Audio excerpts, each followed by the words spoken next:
Hello friends. आज के इस लेक्चर में हम एंटी हाइपरटेंसिव ड्रग्स पढ़ेंगे और ये हमारी कार्डियक फार्माकोलॉजी का ही पार्ट है।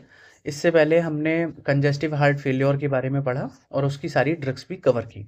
तो आज के इस लेक्चर में हम देखेंगे एसी इनहिबिटर्स क्या होते हैं, calcium channel blockers, beta blockers, diuretics, और इसको हम डिटेल में ही कवर करेंगे। तो सबसे पहले आपसे पूछा जाए कि एंटी हाइपरटेंसिव ड्रग्स हम कब यूज करते हैं, तो आपका आंसर होगा कि हम हाइपरटेंशन में यूज करते हैं, हाइपरटेंशन में। लेकिन एक मेरा क्वेश्चन है, what do you understand by hypertension. तो हाइपरटेंशन होता क्या है, तो आप कहेंगे ये एक सर ब्लड वेसल है और ब्लड वेसल में ब्लड फ्लो हो रहा है। ओके। और यही जो ब्लड है ये इस ब्लड वेसल की वॉल पर प्रेशर एक्सर्ट कर रहा है। तो जो प्रेशर एक्सर्ट किया ब्लड द्वारा ब्लड वेसल की आर्टरी पर, सॉरी ब्लड वेसल पर, उसी को ही हम क्या बोलते हैं, ब्लड प्रेशर। ओके। जैसे कि समझते हैं हम कि जब पानी, सभी ने स्कूटी, कार, बाइसिकल सब अपनी वॉश की होंगी बचपन में और अभी भी करते ही होंगे। तो देखा होगा आपने, जब हम पाइप को दबा देते हैं तो क्या होता है कि वो पानी की धार तेज हो जाती है और तेज हो जाती है। जैसे ही हम उस पाइप को छोड़ते हैं तो क्या है, वो ठीक है, वो नॉर्मल हो जाता है। ऐसे ही इसमें है कि जब ब्लड वेसल जब आपकी कॉन्स्ट्रिक्ट हो जाती है तो क्या होता है, तो उस पर लोड ज़्यादा होता है ब्लड वेसल पर। ओके। तो अगर वो ब्लड का फ्लो आपको कम कराना है और हम कहेंगे कि फ्लूइड कम कराना है, तो उसके लिए कौन सी आप ड्रग देंगे, तो वो कहेंगे आप डायूरेटिक्स, जो कि हम पिछले लेक्चर में अच्छे से कवर कर पाए हैं। फिर और क्या होगा कि अगर ये जो आपकी जो वॉल है, ब्लड वेसल की वॉल है, इसी की हार्डनेस आप ठीक कर दें, हार्डनेस कम हो। अगर हार्डनेस कम होगी तो क्या होगा कि ये इसमें फ्लेक्सिबिलिटी रहेगी, तो आप कहेंगे कि इसमें हम हार्डनेस कम कर देंगे। और हम हार्डनेस कम करने के लिए कौन सी दवाई देंगे, तो उसका नाम है वेसो डायलेटर। वेसो डायलेटर्स दे देंगे भाई, ठीक है, हम वेसल को हमने डायलेट कर दी, अब वो ठीक हो जाएगी। ओके। ऐसा ही है, हाइपरटेंशन क्या होता है, BP is lateral pressure exerted by moving column of blood vessel, यही मैंने समझाया है। लेकिन जब ये बीपी क्या होता है, परसिस्टेंट और सस्टेन रहता है, तो क्या होगा, वो आपके हार्ट पर भी इफेक्ट करेगा, ब्रेन पर भी, आई पर भी और किडनीज पर भी। हार्ट पर क्या होगा, हार्ट पर वो स्ट्रोक आएगा। ब्रेन से क्या होगा, ब्रेन हेमरेज हो सकता है। और किडनीज में क्या होगा, किडनी रीनल फेल्योर हो सकती है। और आई में क्या होगा, आई में होता है रेटिनोपैथी। रेटिनोपैथी से क्या होगा, retinopathy will lead to vision loss, vision का लॉस हो जाएगा। ओके। तो हाइपरटेंशन को दो पार्ट में डिवाइड किया है, that is primary hypertension and secondary hypertension. तो प्राइमरी हाइपरटेंशन क्या है, बहुत कॉमन है और कोई भी ऐसा नहीं है कि कुछ स्पेसिफिक कोई अंडरलाइंग कॉज हो। जैसे कि रिजल्ट आता है कि भाई रिजल्ट आ गया, तो क्या है, ब्लड प्रेशर बढ़ने लगता है भाई बहुत। जब जैसे ही आप जैसे ही आप रिजल्ट देखते हैं, उसमें लगता है कि चलो भाई पास हो गया, मैं नीचे आप लिख लेते हैं पास या प्रमोटेड हो गया, कि ठीक है। फिर क्या होता है, ब्लड प्रेशर ठीक हो जाता है, तो वो क्या है, वो प्राइमरी हाइपरटेंशन हो गई। वेयर सेकेंडरी हाइपरटेंशन क्या होती है, due to the disorders of renal, vascular और एंडोक्राइन। तो जो रीनल में क्या होगा कि किडनी फेल्योर हो गई हो, तो जब किडनी फेल हो गई होगी तो क्या होगा, सोडियम सोडियम आयन और वाटर का रिटेंशन होने लगेगा, क्योंकि किडनी फेल हो गई तो उसको वो इफेक्टिवली रिमूव नहीं कर पाएगी, किसको, वाटर को और सोडियम आयन को। वैसे ही वेस्कुलर में होगा, तो वेस्कुलर से हम क्या समझते हैं, जो आर्टरीज होती हैं, आर्टरीज में चेंजेस आने शुरू हो जाते हैं कि उसमें स्टिफनेस बढ़ जाएगी, या आप कहेंगे कि वो रेजिस्टेंस हो जाएगी।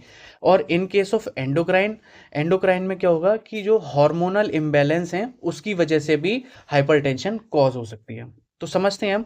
तो ब्लड प्रेशर क्या है, नॉर्मल ब्लड प्रेशर 120/80 mmHg, सभी को पता है। सिस्टोलिक ब्लड प्रेशर क्या होता है कि मैक्सिमम जब कॉन्ट्रिकल सॉरी जब वेंट्रिकल कॉन्ट्रैक्ट होता है उस, तो क्या होता है सिस्टोलिक ब्लड प्रेशर। डायस्टोलिक क्या होता है कि जब वेंट्रिकल रिलैक्स होता है। और पल्स प्रेशर क्या होता है, पल्स प्रेशर होता है कि SBP माइनस DBP। तो यहाँ से फॉर्मूला ले लेते हैं 120 - 80। तो इसको मैं कैलकुलेटर निकालूँ, बहुत टफ है इक्वेशन, तो इसका आंसर आई थिंक 40 आएगा। तो पल्स प्रेशर का भी जो यूनिट है वो है mm/Hg। ओके। ओके। सो ये एक क्वेश्चन है मेरा, when we require treatment of hypertension, कब कब हम इसको ट्रीट करें, हमें ड्रग चाहिए सेकेंडरी हाइपरटेंशन के केस में। ओके। तो हम पढ़ेंगे आज जो ड्रग्स हैं उसमें पढ़ेंगे सबसे पहले डाययूरेटिक्स। तो anti hypertensive drugs could be diuretics, vasodilators मैंने अभी बताया था, सिंपैथेटिक सिस्टम ब्लॉकर्स और रास ये पढ़ेंगे, रेंजियो एंजियोटेंसिन एल्डोस्टेरॉन सिस्टम ब्लॉकर्स। तो डाययूरेटिक्स हमने कवर की थी, वेसोडाइलेटर्स भी हमने देखे थे इस, और सिंपैथेटिक सिस्टम ब्लॉकर्स के बारे में थोड़ा सा मैं जानना चाहूँगा आपसे कि जब हम कॉलिनर्जिक सिस्टम को कवर कर रहे थे और बेसिक्स हमने क्लियर किए थे एएनएस के, ऑटोनॉमिक नर्वस सिस्टम के, तो उसमें हमने बताया था कि दो पार्ट में डिवाइड हुआ है हमारा autonomic nervous system, that is sympathetic और पैरासिम्पैथेटिक। तो सिंपैथेटिक क्या कर रहा था हार्ट पर, वो हार्ट को स्टिमुलेट कर रहा था, और वीआरएस पैरासिम्पैथेटिक क्या कर रहा था, हार्ट को डिप्रेस कर रहा था। तो हम जो अब दवाई देंगे हाइपरटेंशन के केस में, अब हम सिंपैथेटिक वाली नहीं देंगे, क्योंकि सिंपैथेटिक में क्या हो रहा था कि हार्ट स्टिमुलेट हो रहा था, और हमें यहाँ पर हार्ट की जो ब्लड प्रेशर है, उसकी जो बीट्स हैं, उसे हमें कम करानी है। ओके। और renin angiotensin aldosterone system blockers भी हम इसको समझेंगे डिटेल में। तो सबसे पहले हम डाययूरेटिक्स के बारे में पढ़ेंगे। तो डाययूरेटिक्स हमने पिछले लेक्चर में कवर किया था कि diuretics are divided into two parts, that is loop diuretics और थाइजाइड्स। तो लूप डाययूरेटिक्स को हमने क्या और नाम दिया था, इसका नाम हमने पढ़ा था हाई सीलिंग। तो हाई सीलिंग से क्या समझते हैं हम कि भाई ये जो वाटर का लॉस है, जो फ्लूइड हमारी बॉडी में एक्यूमुलेट हो गया है, उसको क्या कराएगा, ये उसको बाहर कराएगा। तो ये मैंने बताया था कि ये लीटर्स में रिमूव होता है। वेयरएस थाइजाइड्स क्या हैं, ये वीक हैं और लो सीलिंग है, क्योंकि ये कुछ ml ही वाटर रिमूव कर पाते हैं बॉडी से। और लूप डायरेटिक्स क्या थे, शॉर्ट एक्टिंग, वेयरएस थाइजाइड्स क्या है, लॉन्ग एक्टिंग। तो हम इसे किस केस में हम प्रेफर करेंगे, हम इसको हाइपरटेंशन के केस में प्रेफर करेंगे। लेकिन जो लूप डायरेटिक्स हमने जो पिछले लेक्चर में देखा था, लूप डायरेटिक्स किस में प्रेफर कर रहे थे हम, CHF में। ओके। इसका एग्जाम्पल हो गया फ्यूरेसिमाइड और टॉर्सिमाइड, और इसके एग्जाम्पल हो गए थाइजाइड्स और थाइजाइड लाइक। तो थाइजाइड्स में क्या है, हाइड्रोक्लोथाइजाइड, और थाइजाइड लाइक में है मेटालोजोन। ओके। तो इसको हम थाइजाइड लाइक क्यों बोल रहे हैं, तो थाइजाइड लाइक इसीलिए बोल रहे हैं कि ये थाइजाइड की तरह काम करती हैं, लेकिन जो इसमें स्ट्रक्चर होता है थाइजाइड का वो नहीं होता है। तो अब आप कहेंगे कि उसका नाम बताइए, तो मैंने उसका नाम भी याद किया है, वेंजोथिया थाया डायाजीन। ओके। याद करने की ज़रूरत नहीं है, बस ऐसे ही मैं शो ऑफ कर रहा हूँ। फिर क्या है, वेसोडाइलेटर्स, नेक्स्ट हमारी वेसोडाइलेटर्स हैं। तो वेसोडाइलेटर्स क्या होती हैं कि वेसल्स को रिलैक्स करेंगी। जब वेसल्स रिलैक्स हो जाएंगी तो क्या होगा, वो नैरो रिलैक्स होंगी तो वो फैल जाएंगी, तो फिर जो होगा ब्लड वो आराम से मूव कर पाएगा जाएगा, तो इससे क्या होगा, ब्लड प्रेशर भी कम होगा। तो ऐसे ही हम पढ़ते हैं। सबसे पहले हम पढ़ेंगे नाइट्रिक ऑक्साइड रिलीजर्स। तो नाइट्रिक ऑक्साइड किस में होती है, ब्लड वेसल में, हमने जानते होंगे, आपने फिजियोलॉजी में पढ़ा होगा, तो एंडोथीलियम में। तो एंडोथीलियम रिलीज कराता है नाइट्रिक ऑक्साइड। ओके। तो इससे क्या होगा, जब एंडोथीलियम नाइट्रिक ऑक्साइड को रिलीज कराएंगे, तो इससे जो ब्लड वेसल्स हैं वो रिलैक्स होंगी, और जब ब्लड वेसल रिलैक्स होंगी तो आप सीधे से बोल देंगे कि सर फिर तो इसका बीपी भी कम हो जाएगा। ओके। तो इसमें दो ड्रग्स हैं, दैट इज हाइड्रोलाजाइन और सोडियम नाइट्रोप्रोसाइड। तो थोड़ा सा हम नाइट्रोप्रोसाइड के बारे में एक बात ये जाननी जरूरी है कि ये लाइट सेंसिटिव होती है। It is very light sensitive. Light sensitive क्या, कि इसको जब ये इन्फ्यूज की जाती है पेशेंट में, तो इसके ऊपर या तो इसे सिल्वर फॉइल से कवर कर दिया जाता है, या कर दिया जाता है किसी कपड़े से इसको ढक दिया जाता है, इसकी जो बॉटल होती है। क्यों किया जाता है, क्योंकि ये फोटो डिग्रेडेशन करा देती है। ओके। लाइट जो है फोटो डिग्रेडेशन करा देती है, तो इससे क्या होगा कि जो इसमें मॉलिक्यूल्स हैं ड्रग के, वो उसमें ब्रेक डाउन हो जाते हैं, और जब वो ब्रेक डाउन होंगे तो क्या होगा, it will lead to toxicity. और वो भी टॉक्सिसिटी किसकी, छोटी मोटी नहीं, साइनाइड की टॉक्सिसिटी। ओके। तो एक और हमें इसमें बात जाननी है कि अगर हम नाइट्रोप्रोसाइड का लॉन्ग टर्म यूज़ करें, if we use long term भी कितना, मोर देन 72 आवर्स, अगर हम 72 घंटे से ज़्यादा यूज करेंगे सोडियम नाइट्रोप्रोसाइड, तो क्या होगा, it will lead to cyanide poisoning. और ओके।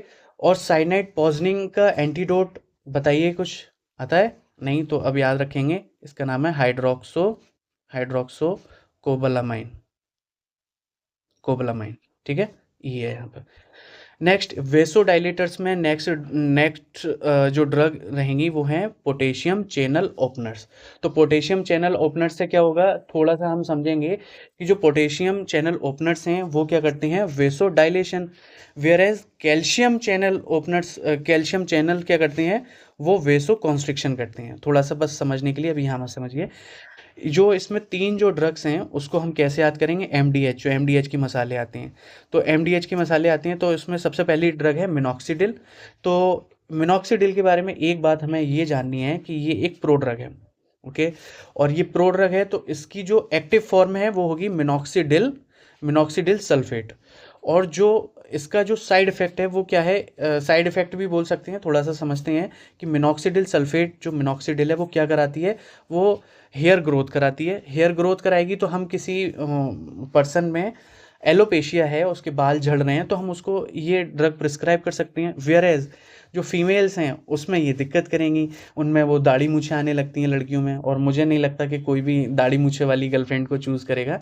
तो उस कंडीशन को हम बोलते हैं hirsutism. Hirsutism is the development of male characters in the female. Okay, next is diazoxide. तो डायज ऑक्साइड क्या कराती है, इंसुलिन को कम कराती है, ओके। और जब इंसुलिन को कम कराएगी तो क्या होगा, शुगर बढ़ने लगेगी। और जब शुगर बढ़ने लगेगी तो हम ये कौन से पेशेंट में नहीं देंगे, पेशेंट जो डायबिटीज़ मेलिटस से ग्रसित होंगे या वो, ओके। तो ये contraindicated in the patient with diabetes mellitus. तो डायज ऑक्साइड और किस में यूज करते हैं हम, इंसुलिनोमा। तो इंसुलिनोमा क्या है, एक ये ट्यूमर होता है, रियल ट्यूमर होता है, और किस में प्रेजेंट होगा, ये पेनक्रियाज में, ओके। और ये क्या काम करता है, ये ओवर प्रोडक्शन कराता है इंसुलिन का, इंसुलिन बढ़ेगा। और ये जो हम जो ड्रग दे रहे हैं डायजॉक्साइड, ये क्या करा रही है, इंसुलिन को कम कराएगी। तो हम कह सकते हैं कि diazoxide also use in the insulinoma. Next is hydralazine. तो हाइड्रोलाजाइन अभी हमने कहाँ पढ़ा था कि ये नाइट्रिक ऑक्साइड रिलीजर है। और हम क्या इसके बारे में जानते हैं, ये हम जानते हैं कि ये पोटेशियम चैनल ओपनर है। तो पोटेशियम चैनल ओपनर क्या कराते हैं, ये वेसो डायलेशन कराते हैं। नेक्स्ट हम मूव करेंगे कैल्शियम चैनल ब्लॉकर पर। तो सबसे पहले मुझे ये जानना है कि which type of calcium channels are present in the heart. तो आप बोलेंगे सर कि L type of calcium channels. तो मैं आपसे यहाँ भी बोल सकता हूँ कि फिर तो हमें भाई एल टाइप के ही कैल्शियम चैनल ब्लॉकर्स पढ़ने हैं, ओके। तो इसके बारे में थोड़ा सा हम ये जानेंगे कि क्या करती है, ये भी क्या करेंगे, वेसो, ये मैंने लिखा भी है यहाँ पर, वेसो डायलेशन करेंगे। और वेसो डायलेशन करने के बाद ये ब्लड प्रेशर को कम कराएंगे। तो इसमें जो तीन ड्रग हैं इसको डीवीडी से याद कर सकते हैं कि डीएचपीज, बेरापामिल और डिल्टियाज़म, ओके।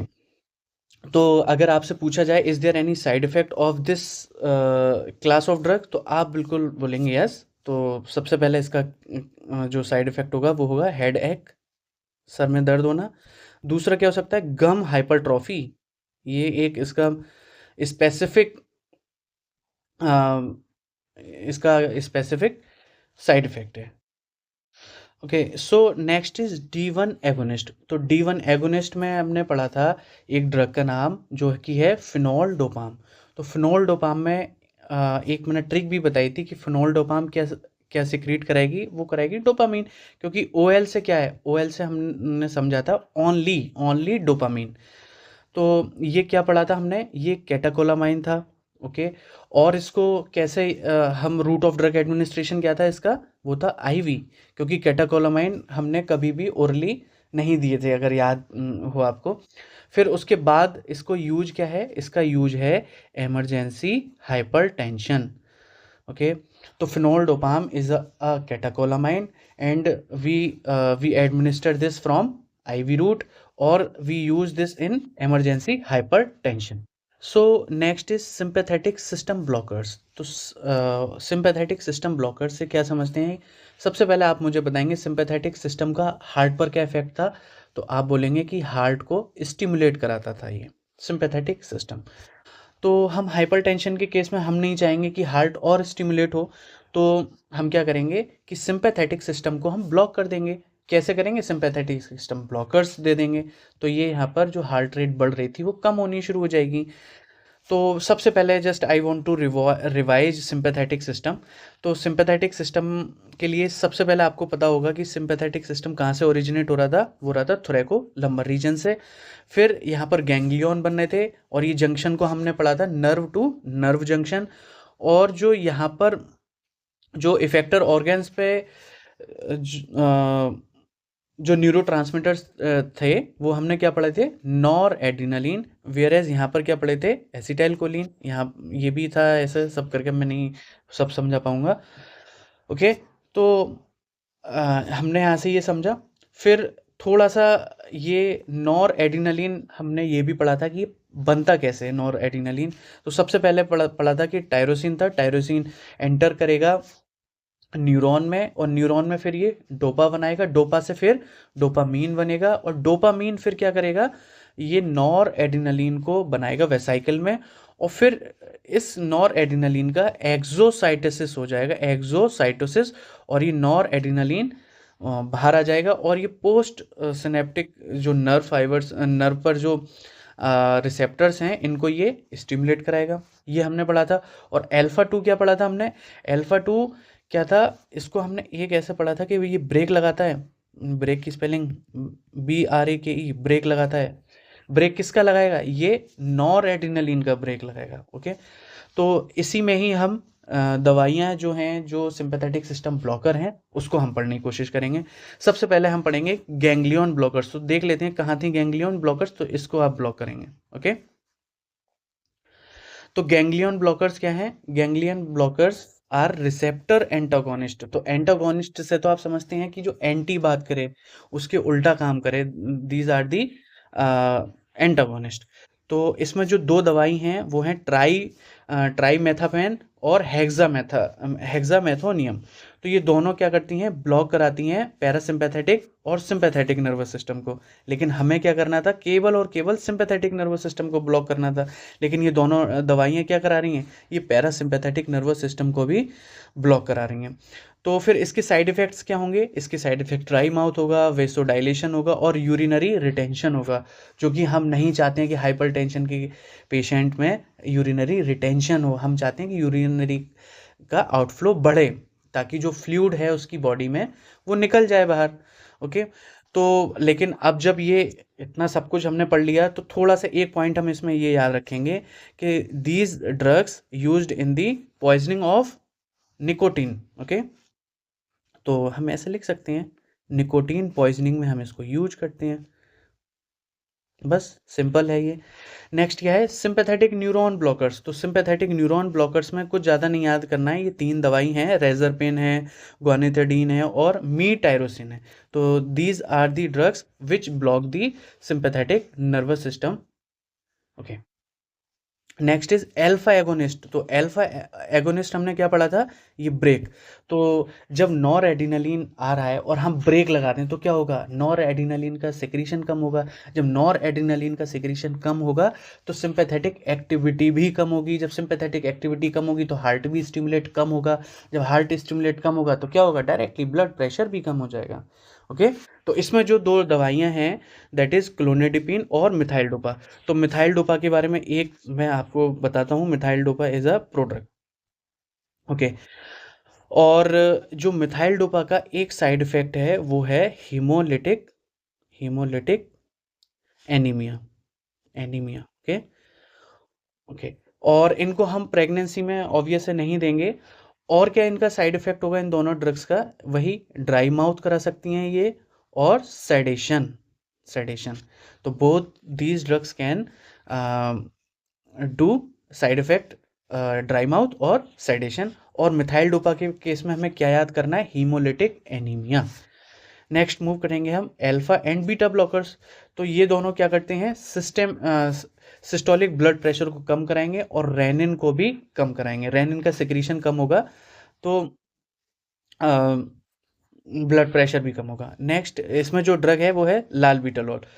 तो अब जो रेनिन है वो इसको हम यहाँ अच्छे से डिटेल में डिस्कस करेंगे। तो रास जो मैंने बताया था आपको, रास, किसी को आप रास आते हैं नहीं आते हैं, कि मुझे रास नहीं आते हैं। ओके, तो रास की फुल फॉर्म क्या है? Renin angiotensin aldosterone system blockers. Okay, सबसे पहले एक मुझे आप बात बताएंगे कि बीटा वन कहाँ कहाँ प्रेजेंट था? तो बीटा वन रिसेप्टर जो प्रेजेंट था हमारे हार्ट पर था। कैसे हमने याद करा था? बी वन से हमने याद किया था कि हार्ट, वन मतलब हार्ट, और बी टू से हमने याद किया था किडनी। ओके, तो हार्ट पर बीटा वन होता है। और कहाँ होता है बीटा वन होता है जेजी सेल्स पर। जेजी सेल्स कहाँ होती हैं? किडनी में। और ये जो जेजी सेल्स हैं ये क्या कराती हैं? ये रेनिन का सिक्रीशन कराती हैं। और ये रेनिन क्या कराता है फिर? ये रेनिन कराता है ऐसे एंजियोटेंसिनोजन को एंजियोटेंसिन फर्स्ट में कन्वर्ट कराता है। तो मैं इस रेनिन को यहाँ लिख दे रहा हूँ, कोई बात ही नहीं है समझने के लिए। फिर जब एंजियोटेंसिन फर्स्ट बन जाता है तो एंजियोटेंसिन सेकंड भी बनेगा भाई। तो वो कौन बनाएगा? वो बनाएगा ACE ACE ACE angiotensin converting enzyme. और फिर जब एंजियोटेंसिन सेकंड बन जाएगा तो क्या होगा? ये 81 रिसेप्टर्स को स्टिमुलेट कराएगा। और ये जब रिसेप्टर्स स्टिमुलेट हो जाएंगे तो क्या हमने समझा था कि वेसो कॉन्स्ट्रिक्शन कराएगा। जो एड्रिनल ग्लैंड है उसको भी स्टिमुलेट कराएगा। तो क्या होगा? एड्रिनल मेडुला को जब कराएगा तो क्या आपका एड्रिनलिन और नॉर एड्रिनलिन का सिक्रीशन बढ़ेगा। और फिर इससे क्या होगा? 81 रिसेप्टर और क्या कराएगा? वो एल्डोस्टेरॉन को भी बढ़ाएगा। जब एल्डोस्टेरॉन बढ़ेगा तो क्या होगा? H2O और सोडियम आयन का रिटेंशन बनेगा। और जो पोटेशियम आयन है और हाइड्रोजन आयन है उसको वो बाहर निकालेगा। ओके, एक और हमने ये भी समझा था कि अगर इफ एल्डोस्टेरॉन बढ़ता रहे, एक्सपोनेंशियली बढ़ता रहे, तो क्या होगा? तो ये एक क्या फंक्शन कराता है, मतलब जो गलत होता है, दैट इज कार्डियक रीमॉडलिंग। तो जो कार्डियक का शेप है वो बदल देगा। उसको हमने क्या और भी कुछ नाम दिया था? That is left ventricle hypertrophy. ये शायद याद हो। ओके, तो अब हम ऐसी कौन सी ड्रग्स दें कि जो ये जो ब्लड प्रेशर है इसको ठीक कर दे? तो सबसे पहले आप बीटा वन को ही ब्लॉक करवा देंगे। बीटा वन के बाद आप कहेंगे कि हम जो रेनिन जो इसको कन्वर्ट करा रहा है इसको ही रोक दें हम। और फिर क्या होगा? आप कहेंगे कि यहाँ से भी इसको हम बंद कर सकते हैं। ओके, और फिर आप कहेंगे कि 81 रिसेप्टर्स जो स्टिमुलेट करा रहे हैं हम 81 रिसेप्टर ब्लॉकर्स भी दे सकते हैं। ओके, और क्या होगा कि जो एल्डोस्टेरॉन ब्लॉकर्स भी हम दे सकते हैं। तो कितनी दवाई हो गई है? 1 2 3 4 5। तो एक एक करके हम इसको समझते हैं। सबसे पहले हम रेनिन इनहिबिटर्स पढ़ते हैं। तो रेनिन इनहिबिटर्स के बारे में जो 3 दवाई हैं वो हैं एलिसकिरन, रेमिकिरन और एनलकिरन। तो थोड़ा सा मुझे एक अपनी कॉलेज की बात याद आ गई। तो मेरे एक फ्रेंड थे जो मेरे साथ फ्लैट में रहते थे। तो वो रेंट नहीं दे पाते थे समय से, क्योंकि उनकी गर्लफ्रेंड का नाम किरण था। तो मैंने ऐसे ही उनका नाम ऐसे ही रख लिया कि आपके जीवन में एलिस किरण है, इसीलिए आप रेंट नहीं दे पाते उस समय से। तो ऐसे ही हम यहाँ समझ सकते हैं कि जो एलिस किरण है वो क्या है? वो रेंट को कम मतलब बंद करा रहा है। तो ऐसे ही रेंट से हम रेनिन समझ सकते हैं। तो aliskiren is used to renin inhibitors. तो रेनिन को ये इनहिबिट कराएगा। ओके, इसमें और जो ड्रग है वो रेमिकिरन है और नेक्स्ट इज एनलकिरन। ओके, इसमें हमने इतना ही समझना था। फिर नेक्स्ट हम मूव करेंगे एसीई फर्स्ट। तो एसीई फर्स्ट में क्या था? AC inhibitors. तो इसमें जो ड्रग्स हैं वो हैं कैप्टोप्रिल, लिसिनोप्रिल और एनलोप्रिल, रेमिप्रिल और पेरिनोडोप्रिल। तो जब भी कभी आपको प्रिल लास्ट में दिखे, the drug name ending with Pril, तो आप तुरंत बोल देंगे कि भैया ये तो एसीई इनहिबिटर। ओके, तो इसके एक हम थोड़ा सा हम समझेंगे कि इसके साइड इफेक्ट जो मोटा मोटा हम समझेंगे कि साइड इफेक्ट है इसके ड्राई कफ और मेन एक और है इसका बहुत ज़्यादा खतरनाक, एंजियो एडिमा। एंजियो एडिमा से मैंने बताया था, एंजियो से हमने क्या समझा था? ब्लड वेसल्स, और एडिमा क्या होते हैं? Accumulation of fluid in the tissue. तो जब ब्लड वेसल में फ्लूइड जमा हो जाएगा तो क्या होगा? मुंह, आँख सभी पे सूजन आने लगती है। Okay, swelling. इतना हमने समझा। नेक्स्ट हम मूव करेंगे एंजियोटेंसिन 81 रिसेप्टर्स ब्लॉकर्स पर। तो ये जो ड्रग्स हैं इनका नाम जो एंड हो रहा है वो साल्टन से होगा। तो साल्टन, SARTAN। तो इसमें ही इसकी फुल फॉर्म लिखी हुई है। तो एस से हम समझेंगे सिलेक्टिव, और ए से हम समझेंगे एंजियोटेंसिन फर्स्ट, ये यहाँ पर लिखा भी है, और आर से हम रिसेप्टर समझेंगे, और ए एन से हम समझेंगे एंटागोनिस्ट। एंटागोनिस्ट क्या होता है? जो काम वो कर रहा है उसको रोक दे, उसका उल्टा काम करा दे, दैट इज एंटागोनिस्ट।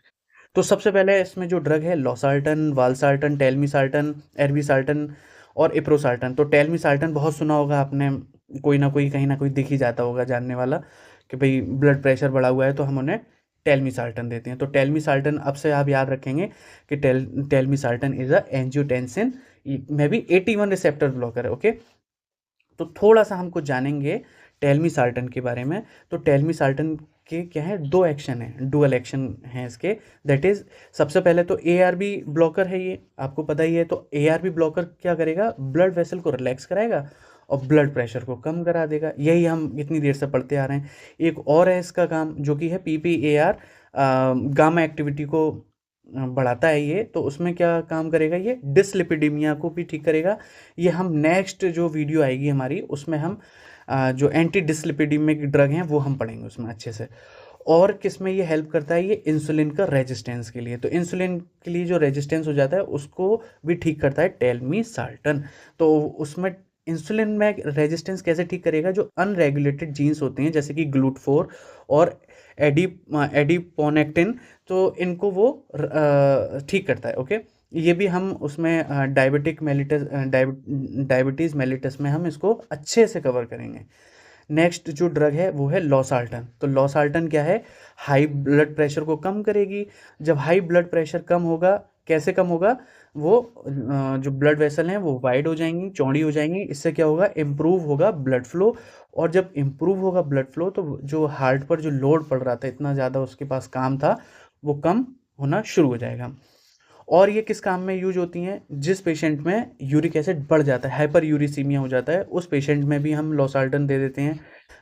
कैसे कि उसका ब्लड प्रेशर भी बढ़ रहा है, ब्लड प्रेशर की भी शिकायत है उसे, और हाइपर यूरिसीमिया भी है, तो उसको लॉसार्टन प्रिस्क्राइब की जाती है। तो लॉसार्टन और किस में होती है यूज, ये है डायबिटिक नेप्रोपैथी में।